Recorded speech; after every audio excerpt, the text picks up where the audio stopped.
Hey guys, do you want to see what's in the Georgian Bay Biosphere Reserve kit? Yeah. Okay, Mads, you come look in here.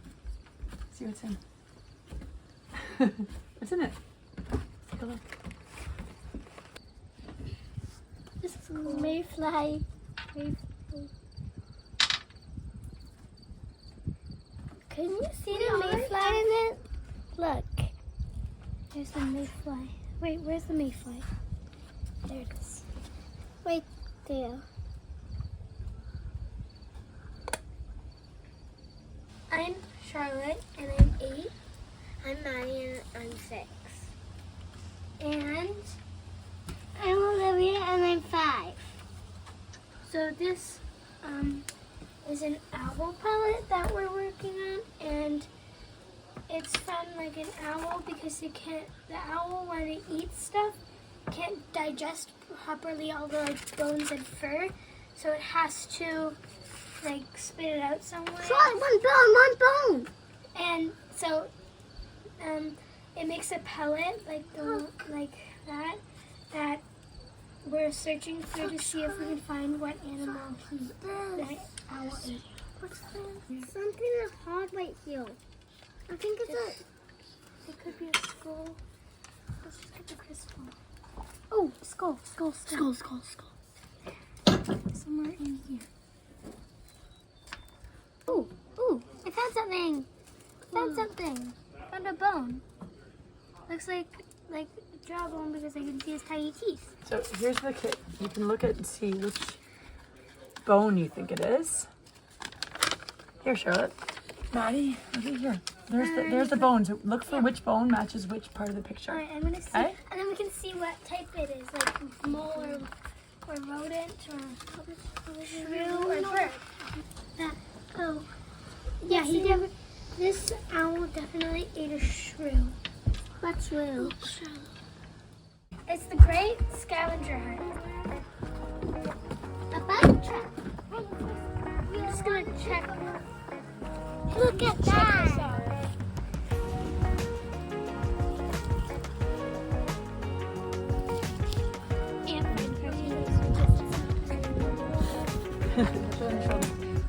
There you go. Let's look for tiny flowers. Who are you?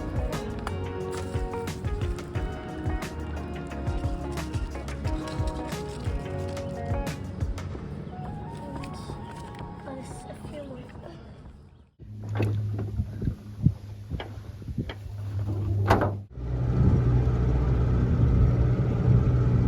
So hi everyone, my name is Mike Atkin and I've been here for 11 years now. Love it. When I first arrived I did a lot of exploring, and on this shoreline right over here I found these two very old barrels that originated in London, England. And they were marked containing tricresyl phosphate. One barrel was rusted and there was nothing in it, but the other one was still intact and there was still a fluid in it. So I contacted the warden in the park, and in the wintertime with my snowmobile and sleigh, I moved them to upstream where the canoe portage is so they could easily get them into their Stanley boat and take them away. And I really felt that was important because I found out that tricresyl phosphate is extremely hazardous to human health. So we had to get rid of them. And that's how that went. Hi, I'm Bert. I'm here and I'm going to talk to you today about a food cycler, which is a great way to protect the environment. So this is a food cycler. This is one of the ones that the Georgian Bay Association sponsored and allowed people to purchase for a discounted price. And you might say, well, what does a food cycler do? Well, for a lot of us that live in the cottages that are remote, you don't want bears, so you don't put your stuff into a compost pile. So this is a great alternative to composting. And the reason this is important is the Township of the Archipelago analyzed the trash that they had going to their waste transfer stations, and a third of it was wet waste. Wet waste would be things that are like our vegetables, tomatoes. There's a variety of things that would make up wet waste. And this is important because, number one, it's expensive to move these items back to mainland and then to the landfill site. But the other is our landfill has a limited lifespan to it. And so if we don't reduce the amount of waste going into it, it's not going to last as long. So this is really easy to work. So you just put your food into the little bin here. This is a 1 quart. They're coming out with a 2 quart. The township, the archipelago, is working to get a discounted price for people in the township for the 2 quart one. You just take it and you lift it into the food cycler here, and then you close the lid. Close the lid, and you hit the button, and in about 4 to 8 hours, it will take it and it will turn your food into something that looks a little bit like dirt.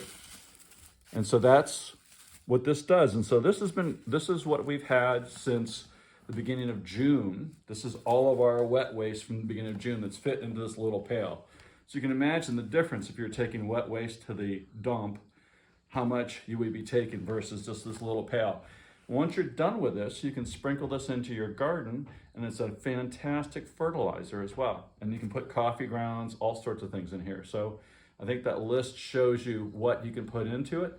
And this is a great way to help protect the environment, keep bears away, and also reduce cost for yourself and the township.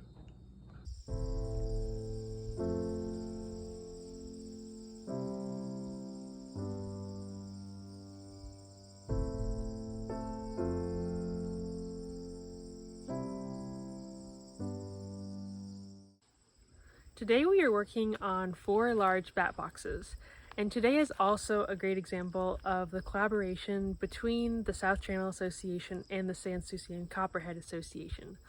So several years ago, related to Phragmites work really, we decided that any environmental project, any environmental issue would be greater than just one association. So we decided to form more of a collaboration to tackle bigger projects and really also to meet more like-minded people. So today I'm here with Peter Adams, the Environment Chair for South Channel, Rob Sargent, and Beth Adams, and we are working on 4 large bat boxes. So I'm setting up the table saw to cut curve cuts in the bottom of the back of the bat box so the bats can climb up. So they have something to get a foothold onto, and then they go into the box. So it's a starting point for the bats when they enter. These are the chamber dividers. There's 4 chambers inside the bat house, and we have to cut 1.5-inch holes in here so the bats can go from chamber to chamber. So I'm just getting ready to do that prep work. Need a straight edge. Here, I got this. You want a square? Is this long enough? Yeah, no, this is good. The reason why we stain is twofold. One is to make it really hot. That would be the outside, so that the boxes are absorbing the heat of the sun. And inside, it's to make it really dark and cave-like, because bats like bat caves. They can always use more habitat, but after that white nose syndrome knocked back Ontario's bat population so much, it's really just getting cottage owners to help them make the recovery by providing a really solid and safe roosting area for them.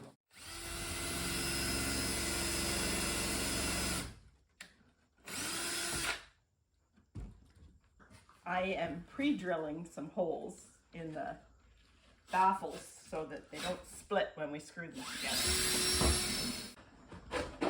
Slide in. Here, do you want to see the chambers here? There's actually 4, one under this, and then 2, 3, and then another one in here, 4.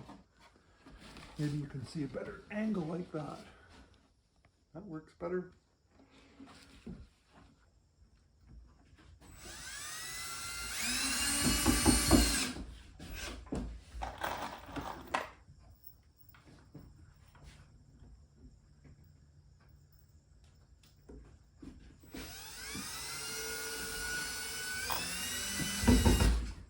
Right now I'm trying to screw in some of the last screws for the roof of this bat house that you can see here. All right, this is the most important feature of the bat house, and we're gonna have a contest to see who can do the fanciest paint job, and the bats decide on which house to use by this. So there you have it.